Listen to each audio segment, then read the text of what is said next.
maaf sekali, dan sebelum kita masuk di pembacaan firman Tuhan di pada malam yang hari ini, mari kita semua bersatu hati di dalam doa.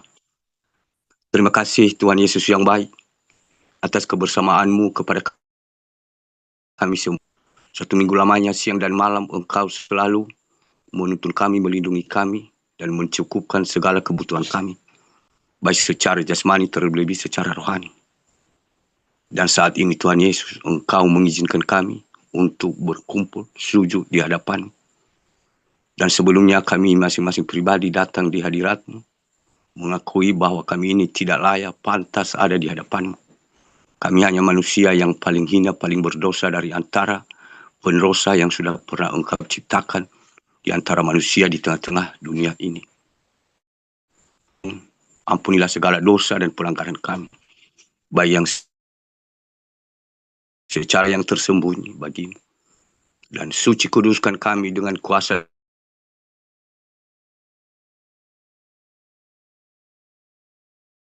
darah-Mu yang saat ini Tuhan Yesus kami mempersiapkan hati dan iman kami lewat kebenaran firman-Mu. Dan kami yang menyampaikan hanya manusia yang buta tuli, telanjang, yang tidak tahu apa-apa. Kami mohon urapilah bibir dan lidah kami, sehingga bukan kami lagi yang berkata-kata, tetapi Engkau sendiri yang akan menyampaikan apa isi hati-Mu yang menjadi peneguhan iman kami di tengah-tengah dunia saat ini. Segala kuasa kegelapan, roh-roh penghulu di udara, kesibukan pikiran kami saat ini, kami seiman dan kami seroh, kami hancurkan di dalam nama Tuhan Yesus Kristus yang punya kuasa di bumi dan di surga. Kami mohon perlindungan-Mu, tutup bungkus kami semua dengan kuasa darah-Mu yang kudus, dan bentengin kami tiang api-Mu di malam hari ini, dan tiang awan-Mu di siang hari. Ini doa kami yang tidak sempurna ini. Dan biarlah segala pujian, syukur, hormat, kuasa, dan kemuliaan hanya kami agungkan bersama nama Tuhan Yesus Kristus. Haleluya. Haleluya. Haleluya. Amin. Apa masih jelas suara saya, Bu Chan? Ya, jelas Bapak, silakan. Ya, mari kita buka Alkitab kita bersama-sama yang kita kutip bersama dari Perjanjian Lama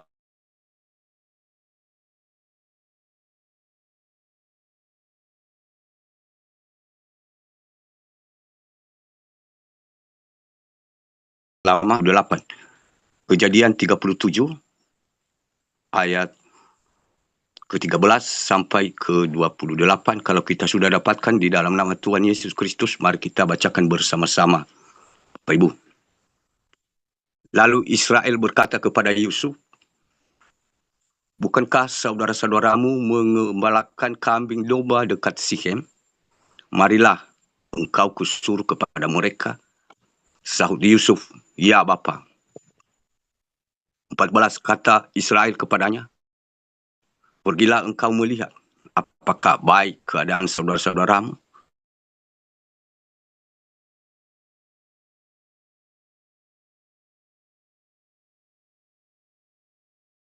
Ambil Hebron, dan Yusuf pun sampailah ke Sichem. Ya, kita ulangi yang ke-17. Lalu kata orang itu, mereka telah berangkat dari sini, sebab telah kudengar mereka berkata, marilah kita pergi ke Dotan. Maka Yusuf menyusul saudara-saudaranya itu, dan dapatinya lah mereka dari jauh ia telah kelihatan kepada mereka.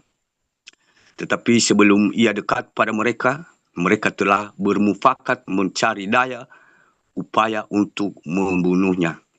19. Kata mereka seorang kepada yang lain, lihat, tukang mimpi kita itu datang.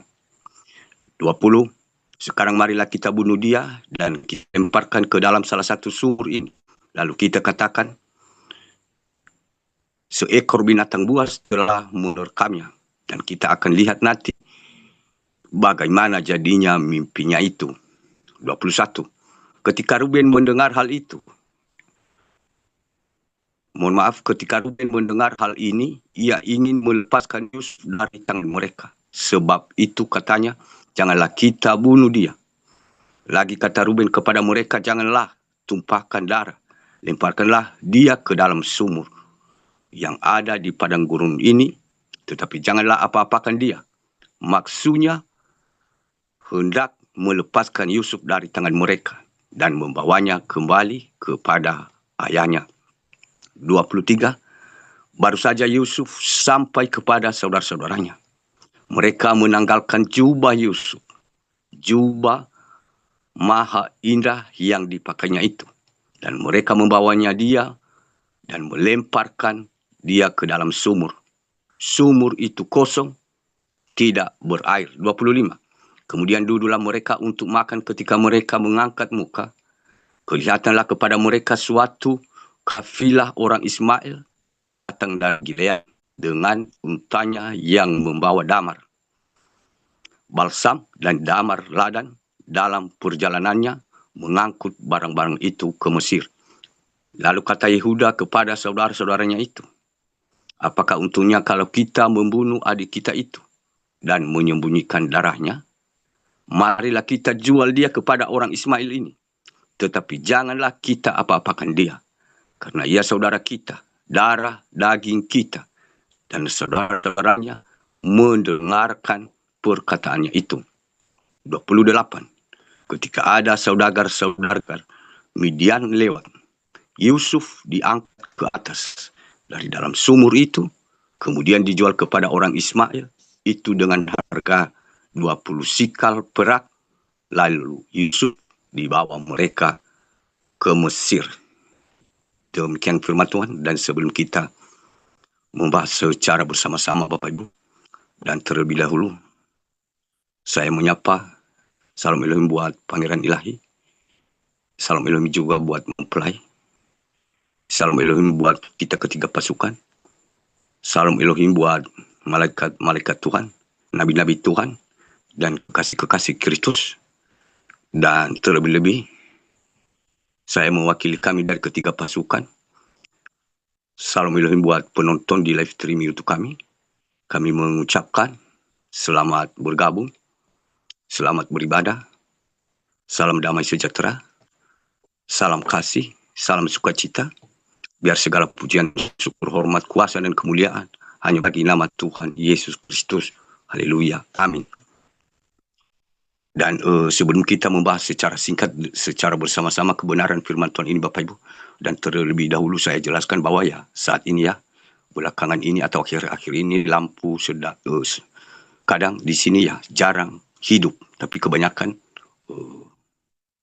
dipadamkan.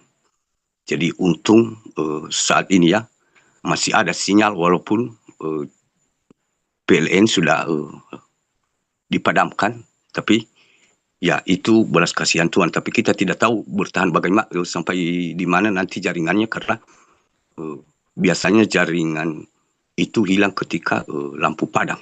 Jadi saya di sini ya pakai lampu yang ya simpan arus ya. Jadi itu pun ya saya tidak tahu berapa tahan lamanya. Jadi itu semua ya karena belas kasihan Tuhan kepada kita semua anak-anak Tuhan. Dan dari kebenaran firman Tuhan yang telah kita bacakan ini tadi, dan saya yakin di sini saya hanya mengingatkan untuk sebentar saja, karena kita sudah memahaminya dari dulu sampai saat ini. Dan ini lagi tercatat di Perjanjian Lama. Jadi kalau kita melihat judulnya di sini adalah Yusuf dijual ke Mesir. Nah, di sini kita mengetahui seorang Yakub itu orang yang dipilih Tuhan, yang darinya menjadi bapak orang besar di dunia ini. Dan dia mempunyai anak 12 orang. Nah, inilah yang diceritakan di kebenaran firman Tuhan saat ini. Kita ingatkan bagaimana seorang yang dipilih Tuhan. Dan dari antara anak-anaknya, walaupun dia seorang ayah yang dipilih Tuhan, yang diurapi Tuhan. Dan kita beranggapan bahwa pasti anak-anaknya lebih mengenal Tuhan dari ayahnya. Secara manusia jasmani, secara lahiriah, kita beranggapan sering seperti begitu. Namun pada saat ini kita dibukakan oleh kebenaran Tuhan. Bahwa bukanlah seperti itu yang kita anggap. Nah, kalau kita bandingkan, kalau kita mengatakan, ya kami ini turunan Abraham, kami, nenek moyang kami Abraham, orang beriman. Ya, itu hanya khusus Abraham. Belum tentu kita ini seperti Abraham yang melakukan apa yang dilakukan oleh Abraham yang sesuai dengan kebenaran firman Tuhan. Nah, itu juga terjadi kepada anak Yakub ini yang ke-12. Kita perlihatkan di sini secara jasmani. Kalau Yusuf ini dikategorikan sebagai anak bungsu, paling terakhir ya. Berarti 1 sampai 11 orang ini lebih tua ya dari Yusuf. Jadi bisa dikatakan Yusuf ini adalah yang dianggap oleh saudara-saudaranya bodoh, tidak pintar, dan bisa diakal-akali, bisa dibodoh-bodohi. Nah, itu terjadi dari antara orang-orang yang dipilih Tuhan. Kalau zaman dulu itu terjadi, pasti terjadi juga di perjanjian lama. Terjadi di perjanjian baru. Tuhan Yesus juga. Memang, dari antara saudara-saudara kita yang beriman, di situ ada yang mengkhianatinya. Jadi, saat ini itu semua tidak terlepas. Namanya saja pengulangan zaman. Hanya perbedaan cara saja yang berbeda. Namun kalau kita memahaminya secara jasmani, semua tidak diterima oleh akal. Karena menurut kita itu tidak benar. Sehingga bisa kita mengklaim bahwa ya itu sudah mulai sesat dan gila. Dan kita tidak segan-segan untuk menghakimi sesuka kita. Nah, saat ini kita dibukakan oleh kebenaran firman Tuhan. Bahwa melihat dengan mata sangat jauh bedanya dengan melihat dengan secara iman. Nah, itu yang pada kita saat ini. Dari antara saudara kita. Seperti yang terjadi kepada Yusuf. Walaupun ini tidak semua. Bukan dalam arti semua kita yang bersaudara kandung. Kita disakiti, bukan. Tapi walaupun tidak terjadi kepada kita, saudara kita mungkin meninggalkan kita karena sudah ada perbedaan pendapat, karena suara kebenaran. Kalau kita memperhatikan tadi, hanya karena Yusuf sudah menceritakan apa mimpinya, itu rahasia Tuhan, dan mereka mulai iri. Artinya mereka tidak mau menerima kebenaran, sama seperti yang terjadi kepada Tuhan Yesus di perjanjian baru. Semua manusia percaya kepada Allah. Namun ketika Allah itu menjelma menjadi manusia untuk menyelamatkan, mereka membenci, tidak terima. Nah, saat ini itu juga akan terjadi, bahkan lebih parah lagi. Semua suara kebenaran itu, suara yang membuat kita bisa mengetahui mana yang salah, mana yang benar, dunia menolaknya. Nah, ini terjadi kepada Yusuf secara dikatakan mungkin secara keluarga. Dan kita jangan berkata bahwa ya berarti kalau saudara saya ini juga ya pasti melakukan seperti itu kepada saya, seperti yang terjadi kepada Yusuf. Kata saudara di sini artinya kalau kita perhatikan, kita semua orang beriman. Artinya dalam Yesus kita bersaudara. Walaupun tidak terjadi kepada dengan saudara-saudara kita satu ayah satu ibu. Terjadi kepada saudara seiman kita yang dengan kebenaran firman Tuhan. Yang memahami secara iman yang bisa terlihat. Yang nyata sebelum melihat tidak percaya semua. Artinya sama seperti yang terjadi kepada Tuhan Yesus. Berarti saudara seiman 12 murid-murid Tuhan Yesus itu sampai saat ini kita yang percaya kepada Tuhan Yesus, saudara kita yang seiman mereka itu semua. Nah, jadi ini dua hal pasti akan terjadi kepada kita atau terjadi kepada Yusuf yang mengatakan kebenaran apa rahasia Tuhan. Karena mereka tidak menerimanya. Bagaimana bisa berkas-berkas yang diikat oleh Yusuf bisa berdiri, dan berkas kepada saudaranya yang 11 sujud kepada berkasnya, dan bulan matahari bersujud kepadanya, dan 11 bintang. Nah, mereka tidak terima suara kebenaran itu. Nah, apalagi kalau memang mereka itu bukan dari antara orang terpilih. Jadi ini yang diberitahu oleh kebenaran firman Tuhan saat ini, bahwa disitulah ada sebenarnya yang bisa kita harus waspadai dari antara yang secara jasmani tidak masuk akal. Tapi disitulah terjadi sebenarnya yang harus kita jaga hati kita, dan mereka itu juga dipakai untuk memuliakan nama Tuhan, menyatakan kuasanya kepada kita sebagai yang dipilihnya. Nah, saat ini terjadi semua yang terjadi seperti yang terjadi ini. Kita saat ini bahwa yang membukakan kebenaran firman Tuhan, mereka menganggap itu salah. Sama seperti bahkan mereka menjadikan bahan cerita mereka, sehingga mereka sampai kehabisan nafas, menertawakan. Yang mungkin ya kalau ya mereka juga tertawa terbahak-bahak, seperti yang dilakukan oleh 11 saudara si Yusuf ini. Mereka mengatakan itu tukang mimpi. Jadi itulah pandangan secara jasmani dan secara iman yang saat ini juga terjadi. Kita juga banyak mendengar, melihat, bahkan ya mereka tidak segan-segan bahwa mengatakan suara kebenaran yang anak-anak Tuhan yang dipakai Tuhan saat ini dibukakan. Apa yang akan terjadi? Mereka menjadikan bahan ketawa mereka dengan sampai puaslah seperti itu, dan mereka saling menghakimi begitu saja, seakan-akan mereka itu keluar masuk surga, dan seakan-akan mereka itu pemegang kunci kerajaan surga itu dan pemegang neraka itu. Padahal foto mereka sendiri tidak ada kalau kita telusuri, apalagi ada video mereka. Bukankah itu seperti penyamaran? Bukankah itu keturunan-keturunan yang iri hati tadi seperti yang terjadi kepada Yusuf? Kalau itu terjadi saat ini, berarti mereka masih tergolong dari antara ke-11 saudara si Yusuf dan murid-murid Tuhan Yesus. Artinya mereka semua menggunakan kebenaran firman Tuhan itu seakan-akan untuk mendapat keuntungan. Karena kebenaran mereka tidak akan terima, tapi mereka mendirikan kebenaran mereka sendiri sesuai penilaian mereka. Nah, itu saat ini sedang terjadi. Nah, apa yang kita harus petik, yang meneguhkan kita di sini, Bapak Ibu?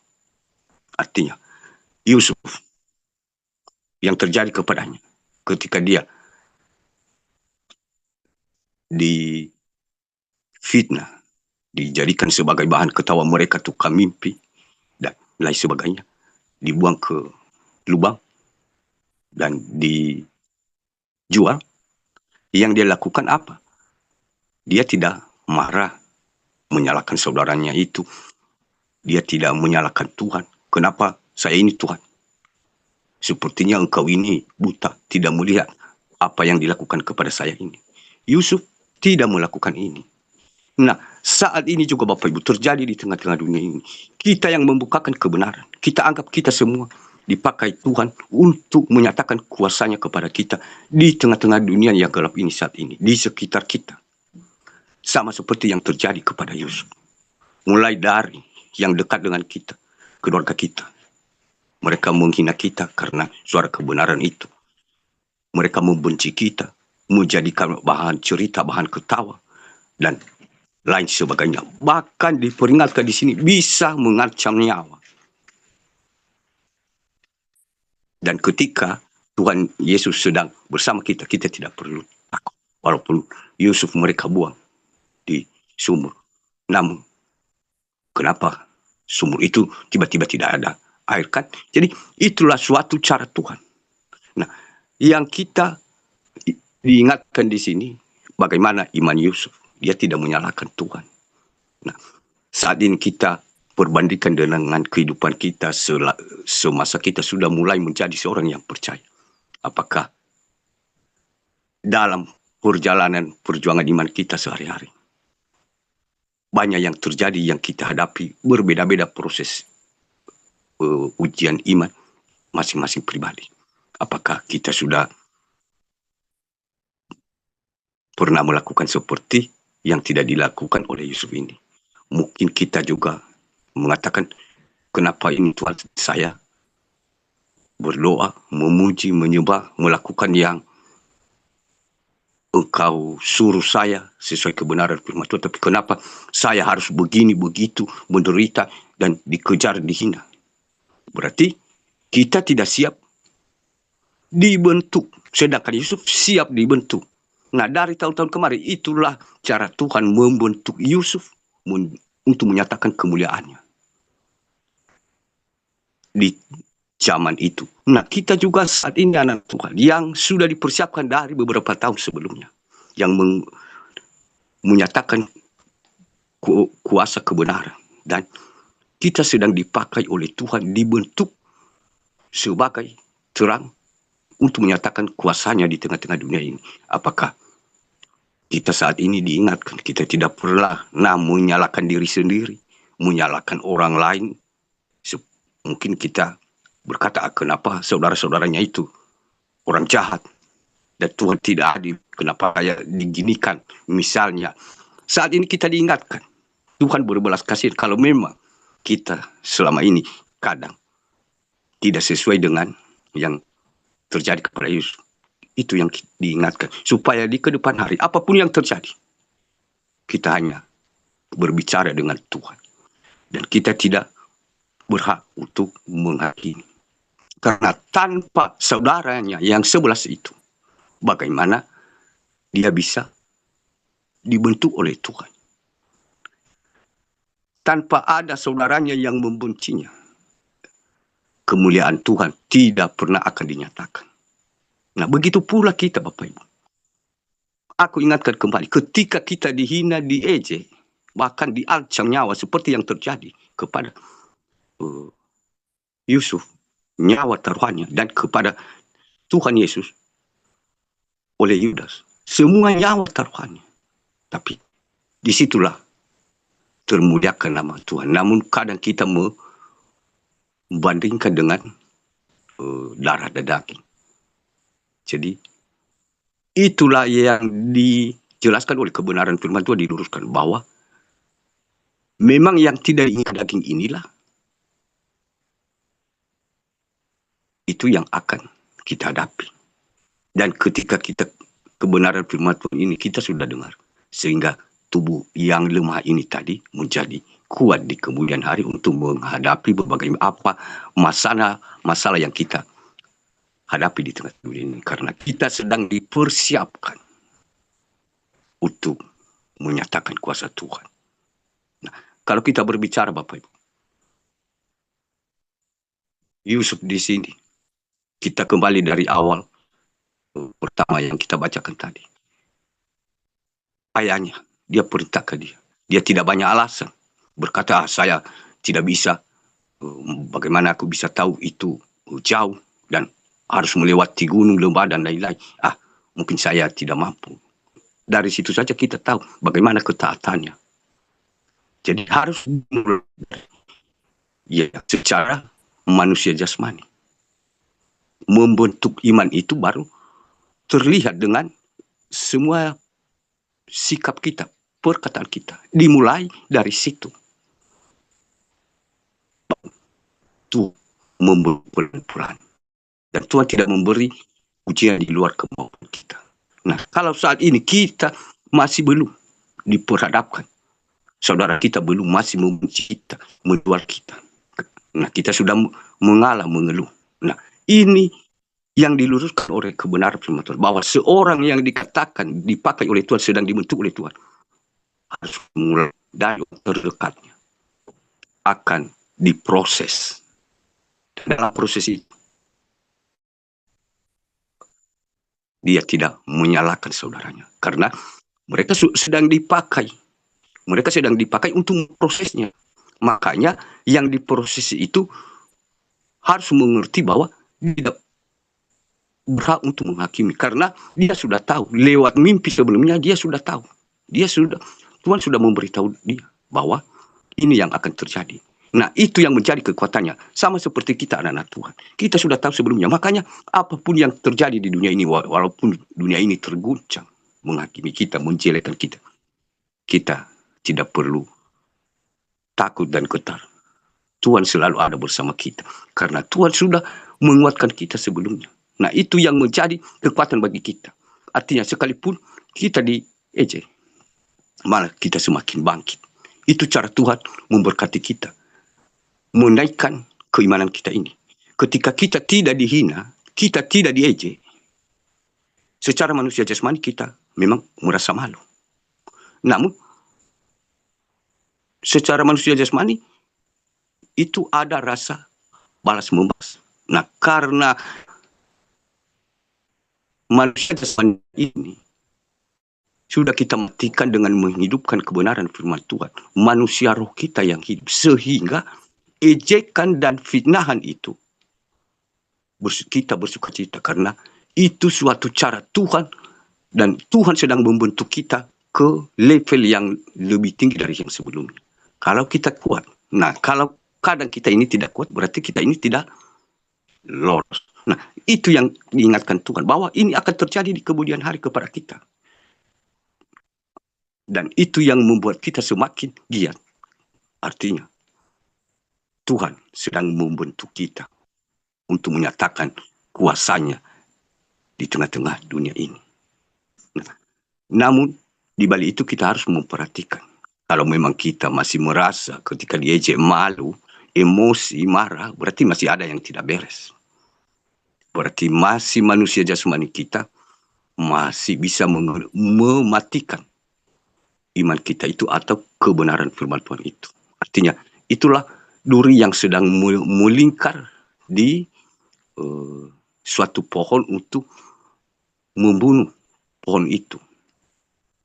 Jadi kita diingatkan ini, semakin kita dihina, semakin kita bersuka cita menyuarakan kebenaran. Berarti itulah tandanya bahwa kita sudah menghidupkan kebenaran firman dan mematikan, sudah mengalahkan tubuh jasmani ini. Karena kita sudah tahu sebelumnya bahwa kita dipakai Tuhan untuk menyuarakan kebenaran. Nah, walaupun panjang ayat yang kita baca ini, tapi secara singkat kita jelaskan bahwa di sini kita diingatkan bahwa apapun yang terjadi di tengah dunia ini, jangan kita berharap kepada manusia. Walaupun nyawa taruhannya, Tuhan sudah menyiapkan semua bagaimana caranya untuk merawat kita. Kalau kita terus membaca kebenaran firman Tuhan ini, bukan hanya itu. Yang pertama tadi, dari keluarga, itu kita dibenci. Sama seperti juga yang dikatakan oleh Yesus. Dan musuh terbesar kamu layas. Ini tidak semua. Tidak semua ini bukan dalam arti ya, kita menganggap bahwa keluarga kita itu bermusuhan, tidak. Tapi gambaran yang sudah ada perbedaan roh. Mengandalkan iman dan mengandalkan pikiran. Jadi ada perbedaan roh. Jadi secara roh kita bertentangan. Jadi ya seperti itu. Nah, yang kedua artinya yang dipakai Tuhan itu bukan menyam hidup di tengah-tengah dunia ini. Apalagi di dunia luar. Kalau dari dalam keluarga sendiri akan dibenci. Itu yang kedua yang harus kita pahami. Dan yang ketiga, lolos dari ke satu kedua. Bukan hanya itu lagi. Ketika dia sampai ke Firaun, di situ imannya diuji oleh roh kenajisan, roh Cina, roh Isabel, pembunuhan. Nah, itulah yang dilakukan oleh Potifar kepada Yusuf. Kalau kita perhatikan, Yusuf tidak pernah jatuh dalam beberapa hal yang sudah dia lewati ini, dan semakin dia melewati cobaan tersebut, yang dihadapi bukan semakin mudah, bukan semakin ringan, tapi semakin berat dan semakin besar. Dan sehingga kalau kita perhatikan, dia dimasukkan ke penjara hanya karena difitnah. Mungkin kalau kita juga berbicara tentang diri kita, pribadi kita yang mengaku percaya selama ini, mungkin belum sampai segitu orang melakukan kepada kita. Mungkin dia menghina kita, kadang kita membalas 2 kali lipat. Berarti kita diingatkan, berarti kita masih belum sampai, masih belum siap untuk dibentuk oleh Tuhan. Apalagi kalau memang kita tidak merasa bersalah, berarti harus kita merasa ya secara manusia jasmani benar. Nah, tapi sebenarnya di sini kita lah diteguhkan bahwa orang yang dipilih Tuhan, orang yang dipakai Tuhan, harus mengalami hal yang seperti itu. Ketika kita mengalami hal itu, berarti kita sedang ada di pihak Tuhan. Dan ketika kita tidak mengalami hal itu, kita harus bertanya, bergumul di dalam doa. Jangan kita berkata, oh Tuhan memberkati saya, sehingga saya tidak diapa-apain oleh orang. Saya dihargai orang, saya dihormati, dan banyak sekali yang saya rasakan.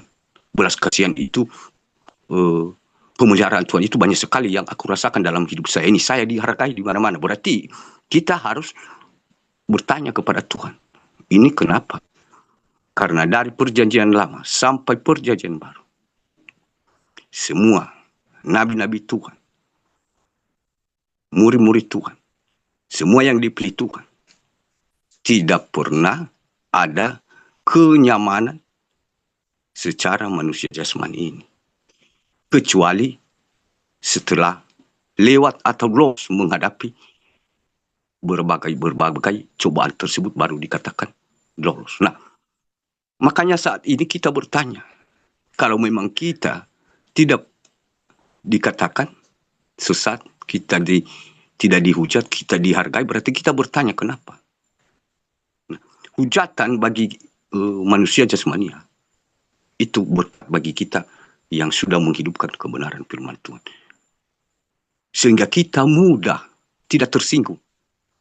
Itulah yang mematikan keinginan daging kita ini, sehingga kita tidak mudah tersinggung, malah kita bersyukur, Tuhan Yesus, terima kasih, ini lagi berkat-Mu, karena Dia sedang membentuk kita sebenarnya. Tapi kalau manusia darah dan daging belum kita sepenuhnya mematikannya, ya mungkin bisa balas membalas, Bapak Ibu. Makanya saat ini kita diingatkan kebenaran firman Tuhan.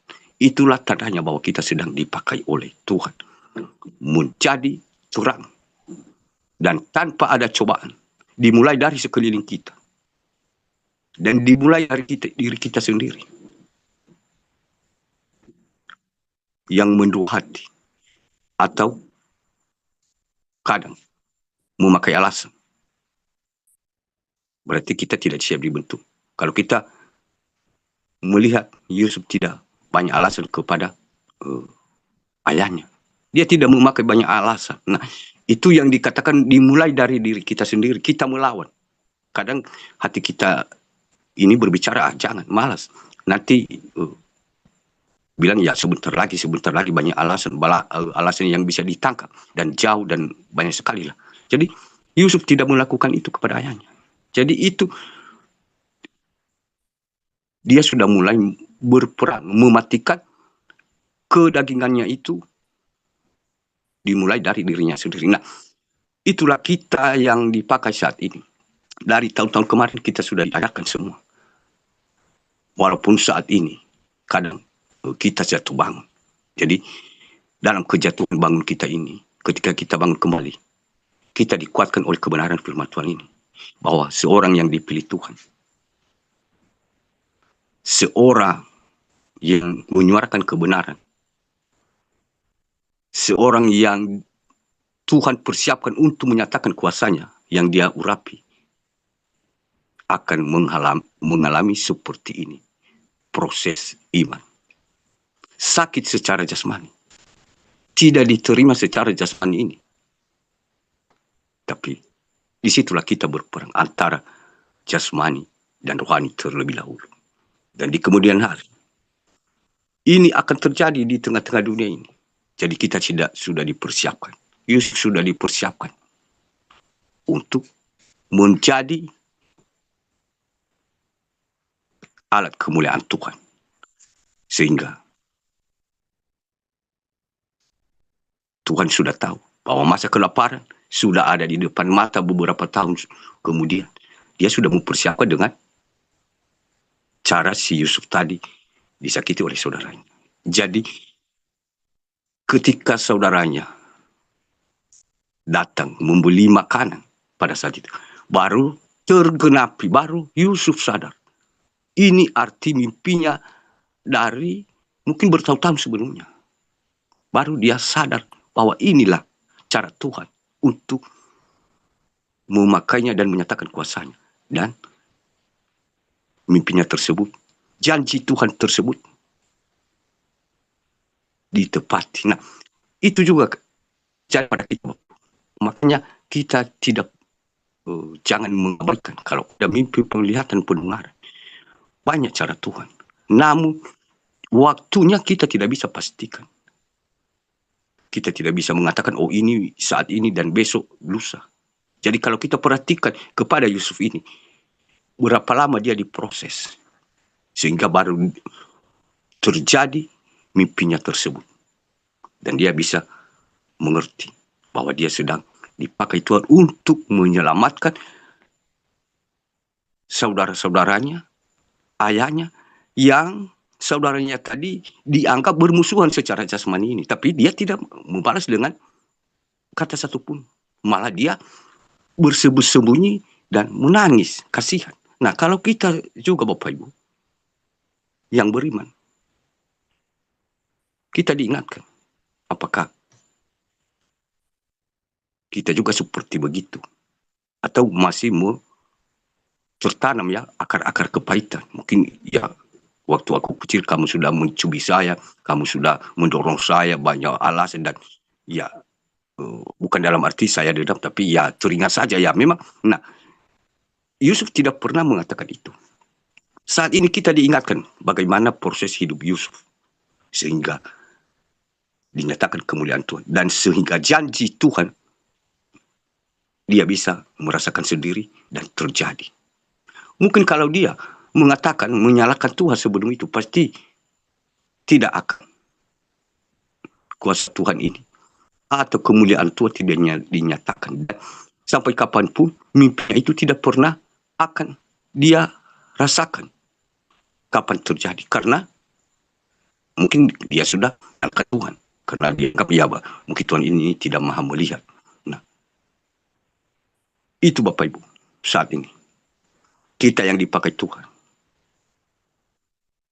harus menjalani proses. Dan yang sudah kita menjalani saat ini, sudah kita melewati seperti yang terjadi kepada Yusuf.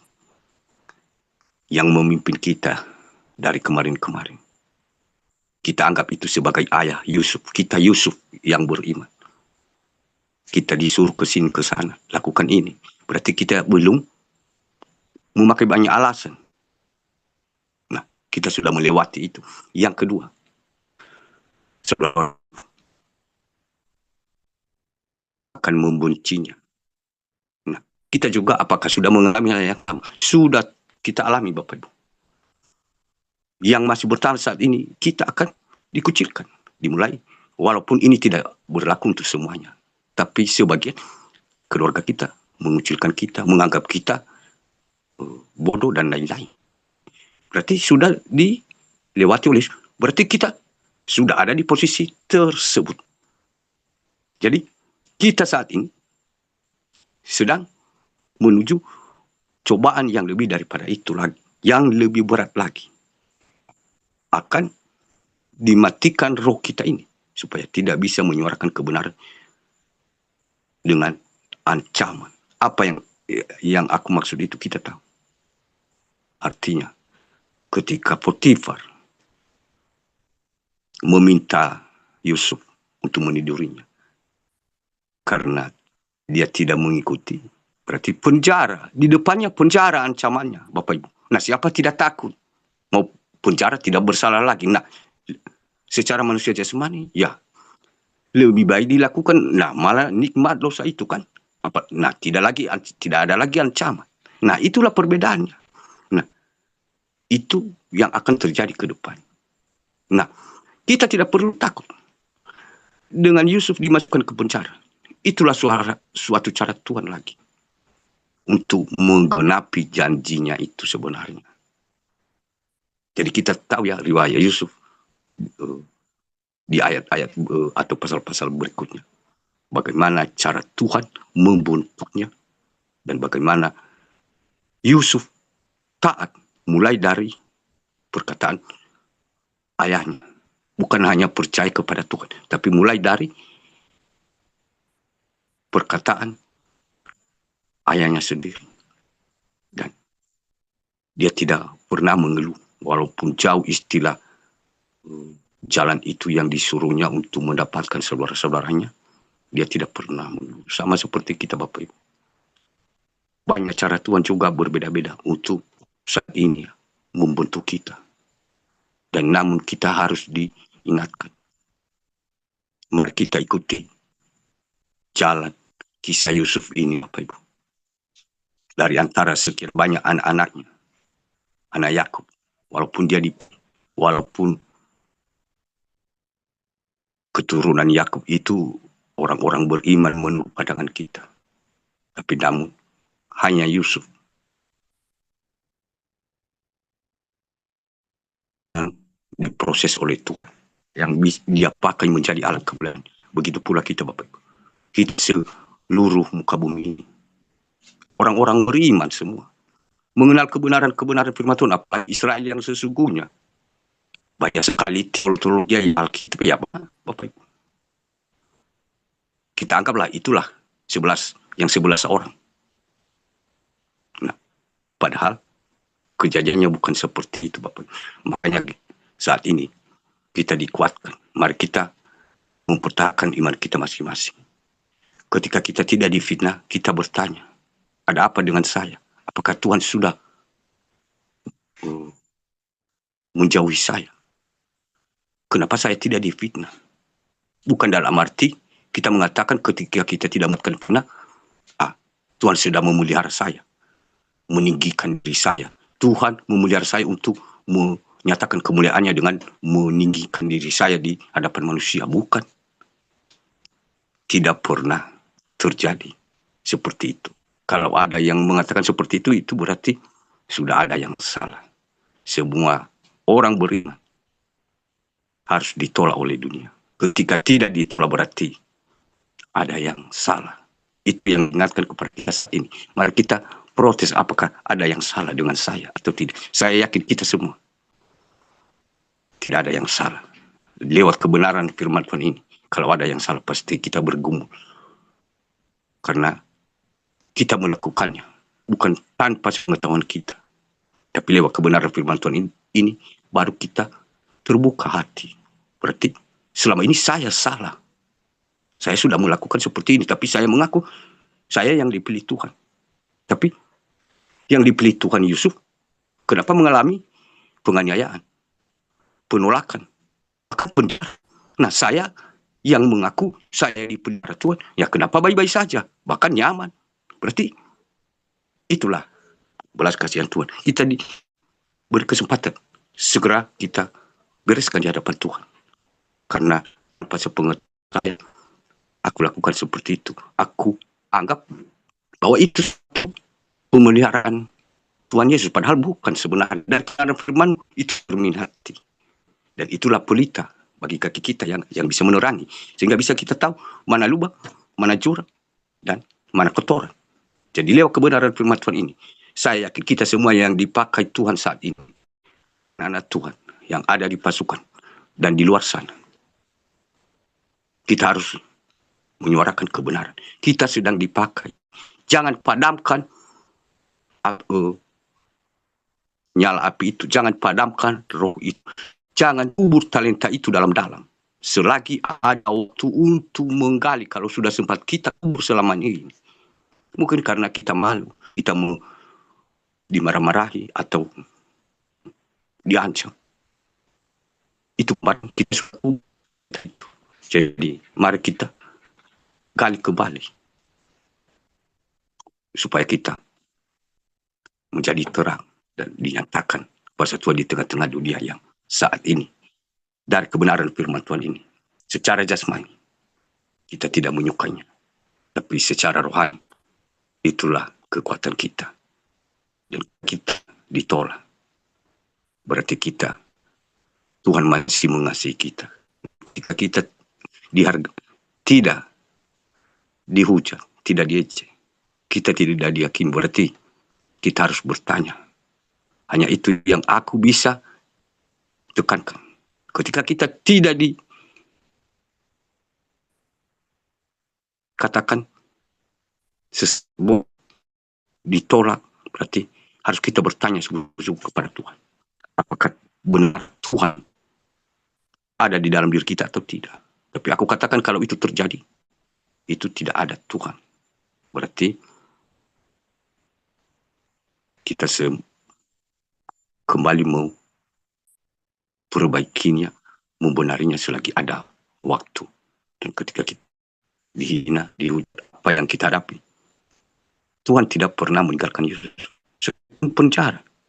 Dia kalau kita perhatikan kisah Yusuf ini, dia tidak pernah mengalami apa-apa karena dia dalam perlindungan Tuhan. Dan dia tidak pernah menyalahkan Tuhan. Dan dia tidak menyalahkan, makanya aku sampai ke Mesir ini mungkin karena saudara-saudaraku ini. Dan suatu saat, kita akan ketemu nanti. Selagi kita bernafas, ya kita akan. Dia tidak pernah melakukan itu. Nah, saat ini itu yang lewat Yusuf ini kita dibentuk, Bapak Ibu. Bagaimana iman kita selama ini?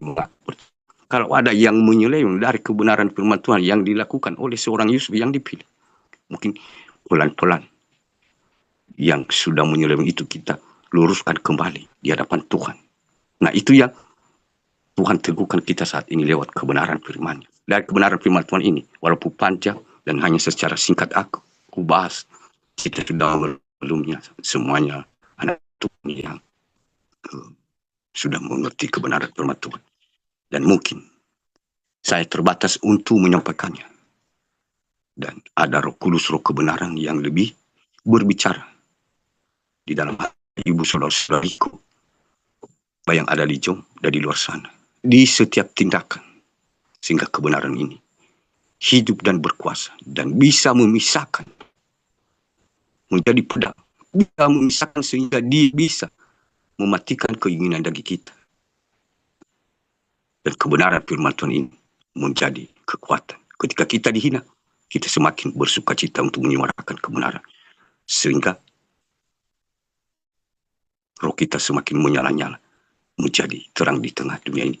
Kalau ada mungkin kata-kata yang kurang berkenan, yang saya katakan mungkin tersinggung tanpa saya sadari, mohon dimaafkan. Saya dan saudariku kita sama-sama manusia yang hina dan berdosa. Dan kita setidaknya bertanggung jawab untuk saling mengingatkan. Demikian firman Tuhan. Dan terima kasih banyak. Tuhan Yesus memberkati selalu. Dan mari kita tutup ibadah kita, Bapak Ibu. Mari kita semua bersatu hati di dalam doa. Terima kasih Tuhan Yesus yang baik atas kebersamaan-Mu kepada kami semua anak-anak-Mu. Dari awal ibadah kami sampai pertengahan. Hingga kami akhiri sebentar lagi. Engkau selalu bersama-sama dengan kami. Terlebih kami manusia yang hina dan berdosa ini, buta tuli telanjang, yang mengaku percaya kepada Engkau.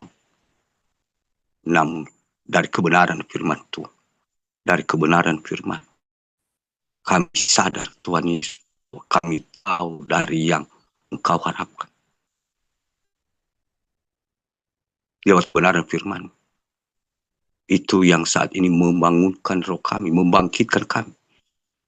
Kami tanpa sadar mengaku percaya dan banyak talenta yang kami kubur karena sesuatu hal. Dan kami mengaku Engkau sedang membentuk kami, padahal kami tidak pernah menerima apa prosesmu. Saat ini Tuhan Yesus, kami mengerti, kami sadar sudah melakukan kesalahan yang sangat besar di hadapan. Engkau mengetahui kami semua anak-anak-Mu baik yang ada di Zoom di luar sana, Tuhan Yesus, pergumulan mereka lewat kebenaran firman. Ampunilah dan berbelas kasihanlah kepada kami semua. Dan ini kami kembali, Tuhan Yesus. Bangkitkanlah kami. Bangkitkan roh kami. Nyalakanlah roh-Mu di dalam kami. Sehingga kami bisa menjadi alat kemuliaan-Mu di tengah-tengah dunia ini. Dalam menghadapi semua badai. Dalam menghadapi semua penolakan. Biarlah roh-Mu lewat kebenaran firman-Mu ini hidup di setiap nafas kami. Teknik kami. Sehingga kami tetap bersuka cita. Seperti yang terjadi kepada Yusuf. Dia hanya berserah kepada Engkau. Dan tidak pernah menyimpan dendam. Dan tidak pernah ada iri hati kepada saudaranya. Dan tidak pernah menyalahkan orang lain. Beri kami roh yang hidup. Sehingga kami bisa sampai pada kesudahannya. Seperti yang telah Engkau janjikan kepada kami masing-masing pribadi. Anak-anak yang akan Engkau pakai saat ini menuju kerajaan 1000 tahun damai secara nyata. Tuhan Yesus, kami serahkan semua di dalam tangan. Hati kami untuk bentuklah sesuai. Terlebih yang terjadi saat ini, Tuhan Yesus, 7 cawan kamu, 7 malapetaka yang terjadi di muka bumi ini, kami tidak heran anak-anak-Mu, karena Engkau jauh terlebih dahulu sebelumnya memberitahukan kami. Dan Engkau mengetahui semua anak-anak-Mu di mana saja berada yang setia taat sampai saat ini, terlebih-lebih yang telah Engkau meteraikan, Tuhan Yesus. Apapun yang terjadi di muka bumi saat ini, Tuhan Yesus, yang menakutkan secara manusia jasmani. Engkau mengetahui semua anak-anak-Mu di mana saja mereka berada. Di kota-kota mereka, di jalan-jalan mereka yang mereka tempuh, di tempat mereka, di pengungsian mereka, di mana saja mereka berada, Tuhan Yesus. Engkau ada untuk melindungi kami masing-masing pribadi. Tutup bungkus kami semua dengan kuasa darah-Mu yang kudus. Dan tiang api-Mu yang melingkupi kami di waktu malam. Dan tiang awan-Mu di siang hari. Segala racun yang terlihat yang tidak terlihat. Virus yang terlihat yang tidak terlihat. Anak-anak akan terluput dari segala apapun bahaya dan yang terjadi saat ini, Tuhan Yesus. Dan nyatakanlah kuasa bahwa apa yang tidak mungkin bagi manusia, bagimu satu pun tidak ada yang tidak mungkin. Sehingga di setiap anak-anak-Mu mereka berada. Mereka telah menjadi alat kemuliaan dan menjadi terang di tengah-tengah dunia ini untuk menyatakan kuasa-Mu. Inilah doa kami yang tidak sempurna ini. Dan biar segala pujian, syukur, hormat, kuasa, dan kemuliaan hanya bagi nama Tuhan Yesus Kristus, yang telah mengajarkan kami untuk berdoa kepada Bapa yang di surga. Mari bersama-sama. Bapa kami yang di surga, dikuduskanlah nama-Mu, datanglah kerajaan-Mu, jadilah kehendak di bumi seperti di berikanlah kami pada hari ini makan kami yang secukupnya, dan ampunilah kami akan segala kesalahan kami, seperti kami juga mengampuni orang yang bersalah kepada kami. Dan janganlah membawa kami ke dalam pencobaan, tetapi lepaskanlah kami daripada yang jahat. Karena Engkau yang mempunyai kerajaan dan kuasa dan kemuliaan sampai selama-lamanya. Sama-sama kita katakan, amin. Siapkanlah hati Bapak Ibu. Terimalah berkat rohani dan berkat jasmani dari Tuhan kita Yesus Kristus. Bapa Yahweh, Bapa Yesua, Hamasiah Elo. Tuhan memberkati engkau dan melindungi engkau. Tuhan menyinari engkau dengan wajah-Nya dan memberi engkau kasih karunia. Tuhan menghadapkan wajah-Nya kepadamu dan memberi engkau damai sejahtera, dahulu, sekarang, dan sampai selama-lamanya. Tuhan yang akan berperang melawan semua musuh-musuhmu. Dan engkau hanya tinggal diam dan menonton di dalam nama Tuhan Yesus Kristus. Haleluya. Haleluya. Haleluya. Amin. Salam bagi kita semua. Ibadah selesai. Tuhan Yesus memberkati selalu. Kan Bapak mungkin ada pesan-pesan yang mau disampaikan sebelum masuk ke ruang kesaksian. Ya, terima kasih banyak Bu Chan. Dan sebenarnya tidak ada yang saya sampaikan yang dirasa baru ya. Karena kita semua anak-anak Tuhan setiap ibadah malam pagi kita selalu mengingatkan, bahkan kita lewat kebenaran firman Tuhan dikuatkan. Apa yang sedang terjadi kita tidak perlu heran, karena Tuhan sudah membukakan jauh sebelumnya kepada kita. Dan hanya saya ingatkan, di pasukan terutama kita ini kan yang dipakai Tuhan, sama seperti Yusuf yang dipilih dari antara ke-12 saudaranya, sedang dibentuk oleh Tuhan Yesus sendiri. Nah, kitalah yang 3 pasukan ini, dan anak-anak Tuhan di luar sana, bukan hanya kita pasukan, tapi terutama kita ketiga pasukan ini, sepertinya kadang kita ya jatuh bangun. Jadi roh amarah, roh kenajisan akan ya sedang mengincar kita di ketiga pasukan ini. Saya tidak tahu siapa, tapi kita ini saling mengingatkan bahwa berdoa dan berjaga-jaga senantiasa. Roh-roh najis itu, roh-roh perjinahan, dia sedang mengincar kita dan roh-roh dunia, sehingga tanpa sadar kita merasa ya kita sudah ada di dalam perlindungan Tuhan. Itu yang aku katakan lewat kebenaran firman Tuhan tadi. Ketika kita tidak ditolak, kita tidak dihina, berarti kita bertanya, kenapa? Ada apa dengan saya? Biasanya tanda-tanda orang yang dicintai Tuhan dihajar, ditegur, ada penghinaan, ada tolakan. Nah, mungkin dari situ kita bisa pegang ya, menjadikan tongkat kita atau pedang kita di kemudian hari kalau ini terjadi, sehingga setiap saat bisa kita protes, kenapa saya tidak terjadi ini. Nah, karena ketika hujatan itu terjadi, Tuhan sedang membentuk kita secara iman dan secara rohani, memberkati kita.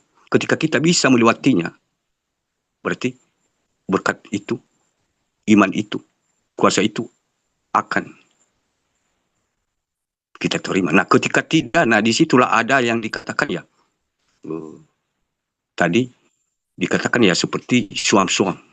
Berarti gagal kita menerimanya dan diberikan kepada yang bisa menerimanya. Nah, begitu pula. Makanya dikatakan ya kepada yang sudah ada ditambahkan, dan kepada orang yang tidak ada ya semakin ya diambil ya seperti itu. Jadi ya seperti itu kurang lebih secara iman. Dan banyak ya, sedikit ya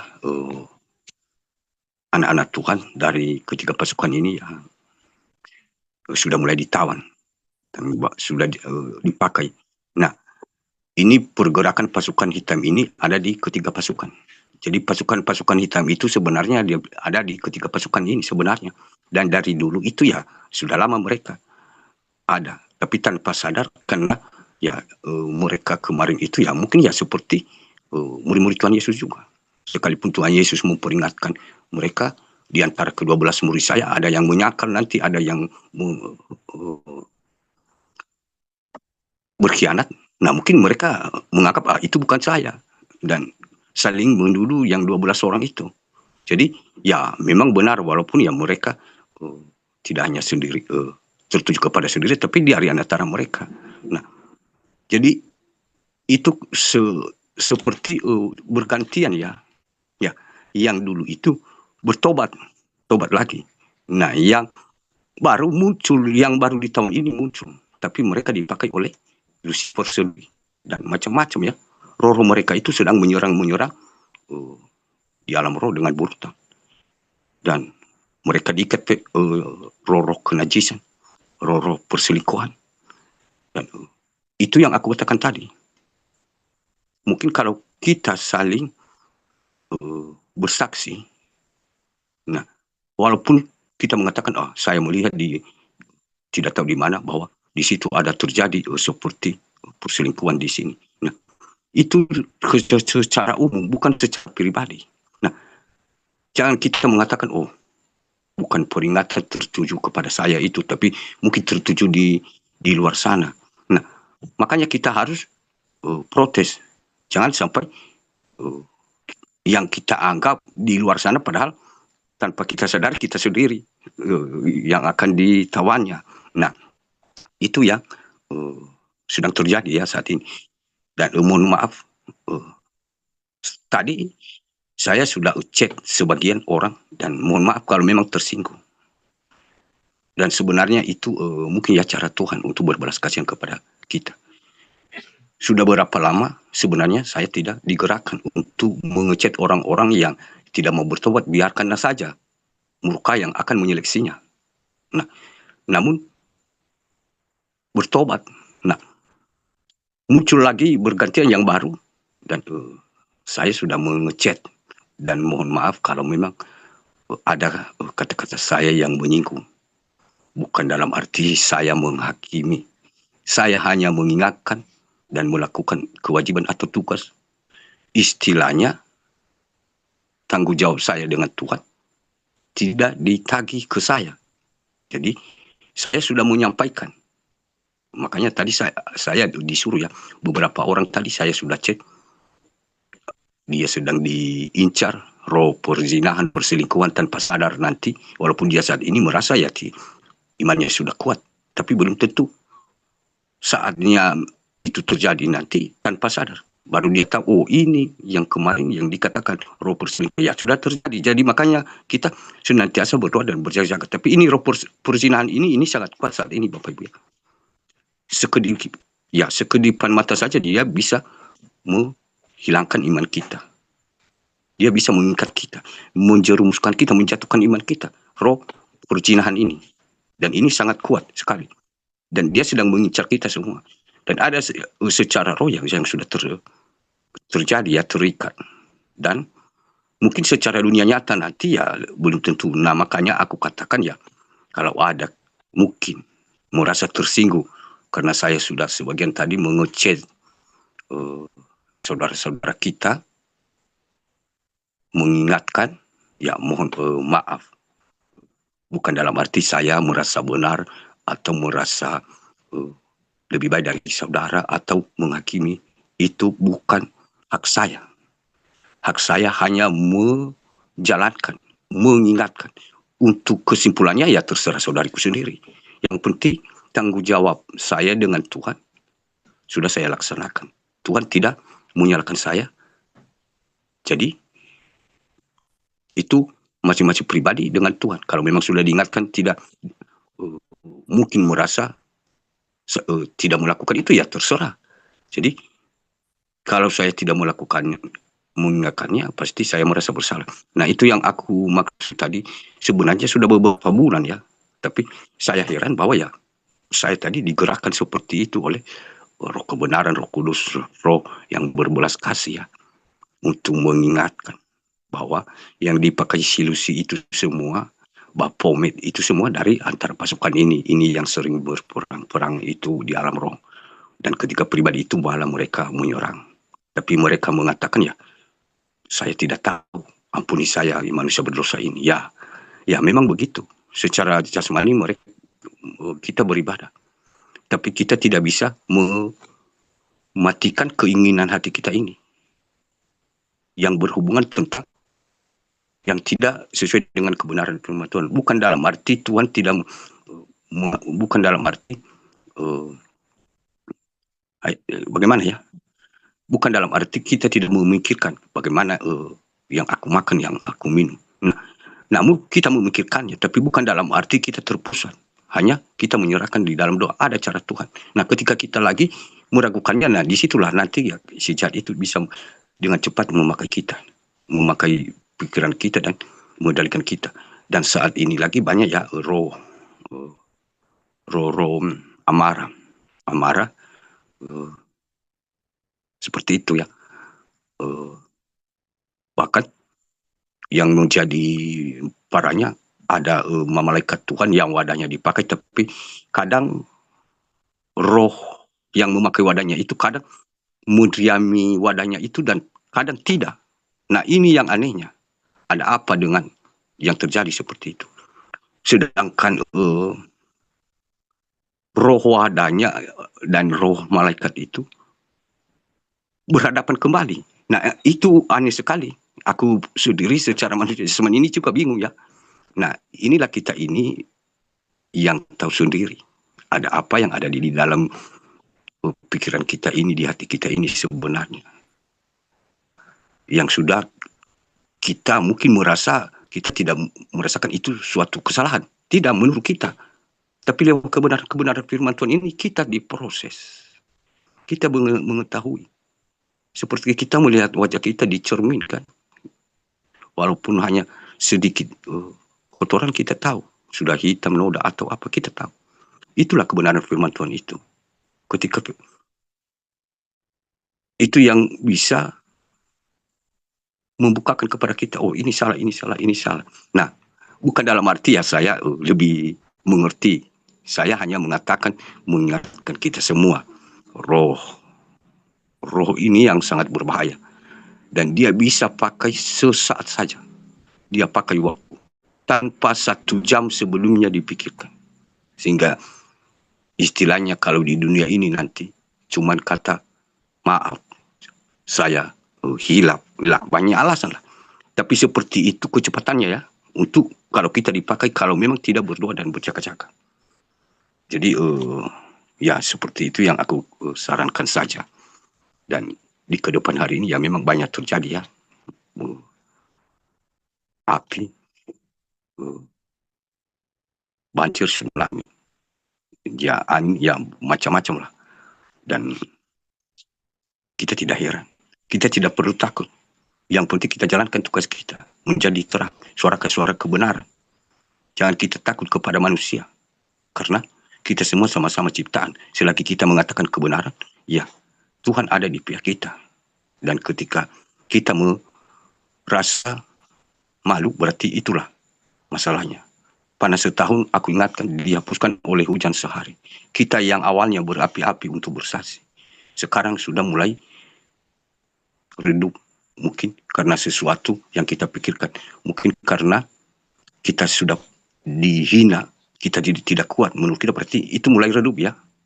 Nah, atau lain sebagainya. Jadi itulah gambaran bahwa ya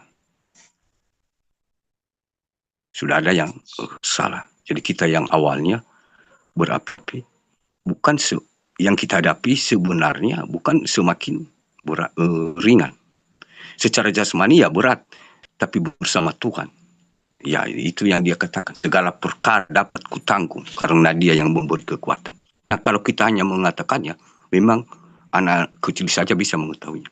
Tapi kalau kita menghayati, merenungkan, mengikuti, memasukkan ke dalam hati kita ya, ketika kita mulut kita mengatakan segala perkara, ketika kita memasukkan ke dalam hati, memahaminya, itu akan berkekuatan.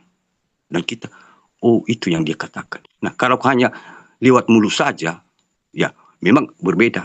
Nah mungkin seperti itu ya kurang lebih. Sehingga itu akan nyata kuasanya. Jadi mungkin itu saja ya yang aku sampaikan. Dan mohon maaf kalau memang ada yang kurang berkenan. Ya sekali lagi saya mohon maaf. Dan terima kasih banyak, Tuhan Yesus memberkati selalu. Haleluya. Amin. Dan saya kembalikan. Shalom Elohim ya, pada Bapa Surgawi, pada mempelai dan ketiga pasukan ya, baik itu yang berada di dalam Zoom maupun di luar ya, menonton langsung ya. Aku menambahkan sedikit saja ya. Bagi kaum atau etnis Tionghoa, etnis Cina ya, kalian harus segera keluar dari Indonesia ya, segera untuk ya naik pesawat atau istilahnya keluar dari Indonesia ya, karena sangat urgent ya, karena terjadi demo besar-besaran ya, penjarahan besar-besaran, baik itu di mall, di gudang, di minimarket, di toko-toko, itu akan dijarah nanti. Teruntuk bagi kaum atau etnis Cina atau Tionghoa ya, apalagi yang masih memiliki anak gadis ya, itu segera diajak pergi ya, ya keluar negeri ya, ya 3 bulan atau 5 bulan ya, sampai Indonesia ini benar-benar aman ya, karena akan terjadi pengulangan tragedi 98, bahkan akan lebih hebat lagi. Dan apa itu, CCTV bahkan media-media sudah mulai dibungkam ya, dan tidak disiarkan di televisi. Hanya mereka yang merekam dokumenter ya, mahasiswa dan rakyat ya, itu sudah mulai merekam ya. Mulai dari tanggal 25 atau 26 kemarin ya, bulan ini ya. Kalau kalian itu mencari informasinya itu bisa mendapatkan. Tapi kalau kalian hanya menunggu dari media-media massa atau siaran televisi, itu mereka tidak akan menayangkan, mereka akan membungkam seperti itu.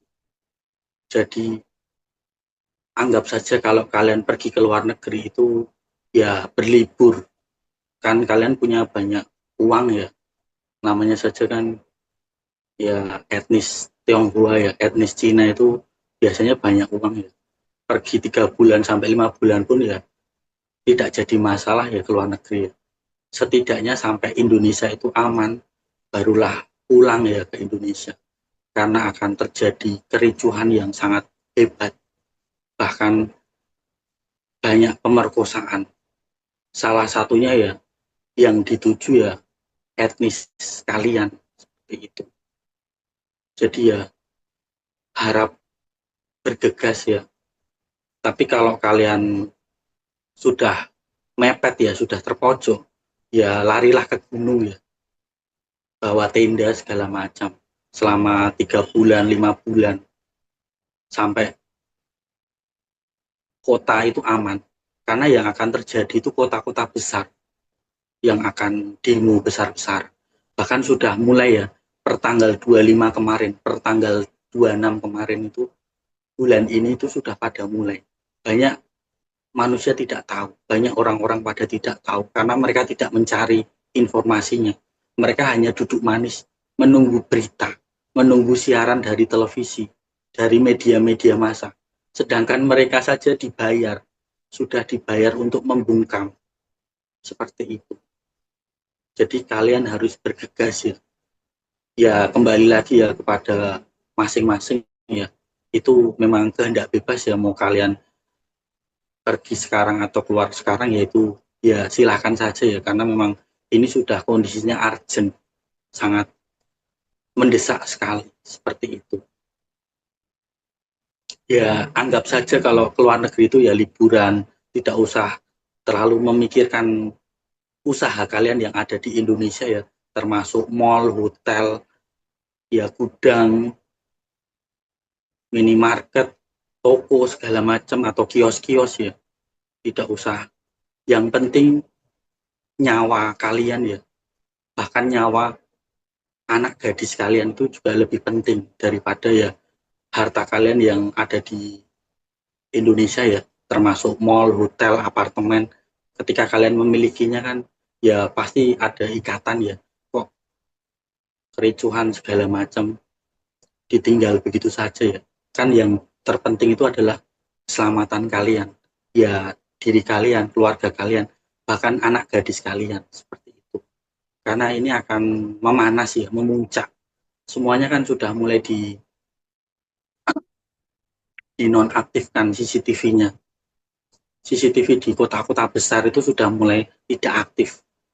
Bahkan media-media massa, televisi-televisi itu sudah dibungkam, sudah dibayar untuk dia membisu. Makanya tidak ada yang tahu. ini gerakannya diam-diam semuanya. Makanya kalau kalian tidak kepo, tidak punya rasa ingin tahu yang tinggi, itu tidak akan mendapatkan informasinya. Karena ini memang semuanya mulai ditutup-tutupi sama mereka, seperti itu. Dan harap berhati-hati ya, ketika kalian keluar dari Indonesia ya, ke luar negeri ya, alangkah baiknya ya berdoa terlebih dahulu ya, supaya kalian ya pergi ke luar negeri itu selamat ya, sampai ke sana 3 bulan, 5 bulan lamanya ya, seperti itu. Supaya ya tidak terjadi kenapa-napa pada keluarga kalian, apalagi pada teruntuk ya, untuk yang masih punya anak gadis, seperti itu.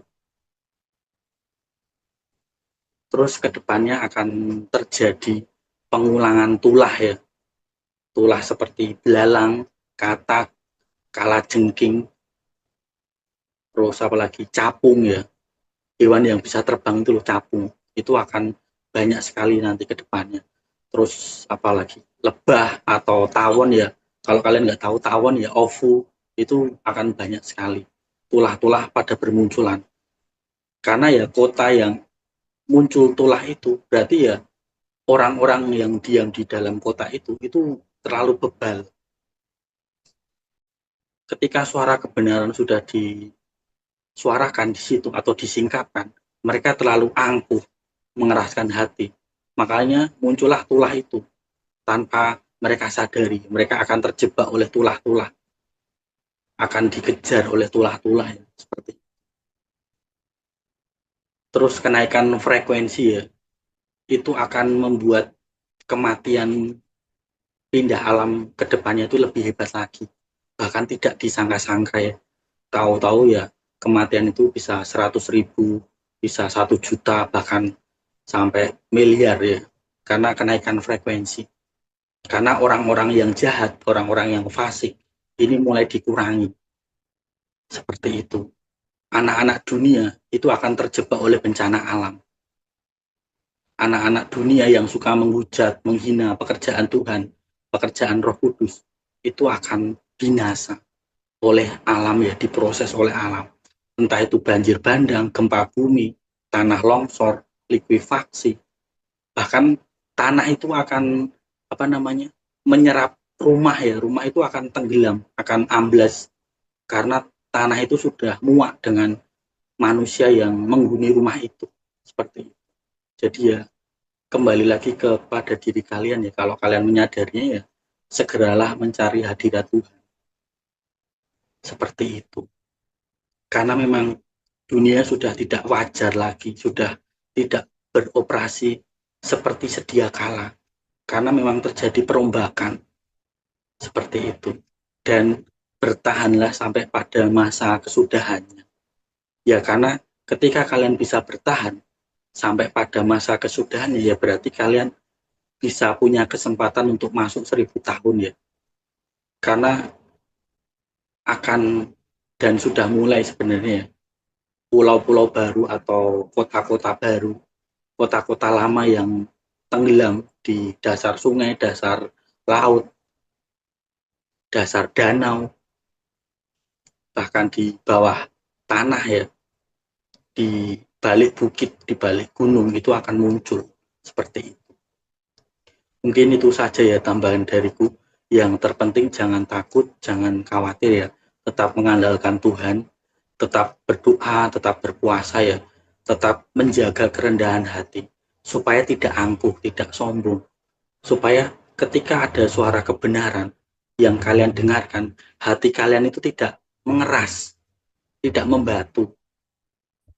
Makanya anak-anak dunia itu kan sudah mulai pada terjebak semuanya. Makan di restoran tiba-tiba kebakaran, makan di restoran tiba-tiba kebanjiran, menginap di hotel, di apartemen terjebak oleh banjir bandang, oleh flood, seperti itu. Itu ya tambahan dariku ya. Dan jagalah kesehatan ya. Kalau cuacanya itu ekstrim dingin ya, bikin yang panas-panas ya, atau yang hangat-hangat seperti jahe, serai, kunyit ya, rempah-rempah ya, itu akan membuat tubuh kalian hangat. Mungkin itu saja ya yang bisa aku sampaikan. Terima kasih dan